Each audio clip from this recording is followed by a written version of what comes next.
আমার বংশের 100 জনের 98 জন আওয়ামী লীগ করে।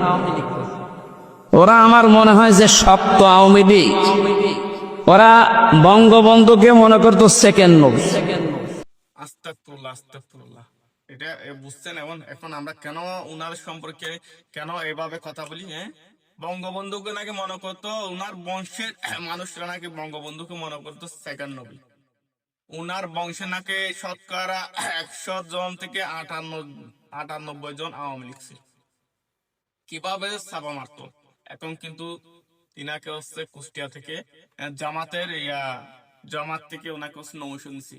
তো আমার কথা হচ্ছে, আপনার বংশ যদি সবাই যদি আওয়ামী লীগ করে, 100 জনের থেকে 98 জন যদি আওয়ামী লীগ করে, তাহলে আপনি কেন জামাতের থেকে নমিনেশন নিয়ে জামাতের সাথে বেমানি করতেছেন? সেটা এরকম হলো না। আমি তো আমার সব সদ্য গোষ্ঠী সবাই হচ্ছে আওয়ামী লীগ, আমি এখন চলে আসলাম কোথায়? জামাতে। মানে আমি আমার গোষ্ঠীর সাথে বেমানি করলাম, এরকম একটা অবস্থা চলে আসতেছে। মানে কিরকম কিরকম মানে যে এক কথা হচ্ছে সুবিধাবাদী।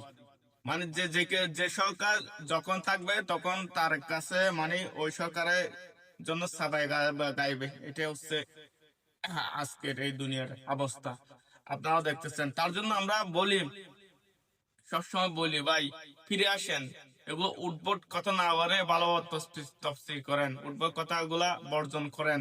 আমরা সবসময় বলি। আর যারা বক্তবিন্দু আছে সবাই কিন্তু আমাদেরকে গালাগালি অনেক কিছু বলেন, ভাই কিছু করার নাই। উনি বলবে আমাদেরকে সেটা ভিডিও তৈরি করে মানুষকে সচেতন করতে হবে, সেটা যে ভুল দিই সেটা। কারণ সাধারণ মানুষরা সবকিছু বুঝে না, তাদের মাথায় সবকিছু আসে না।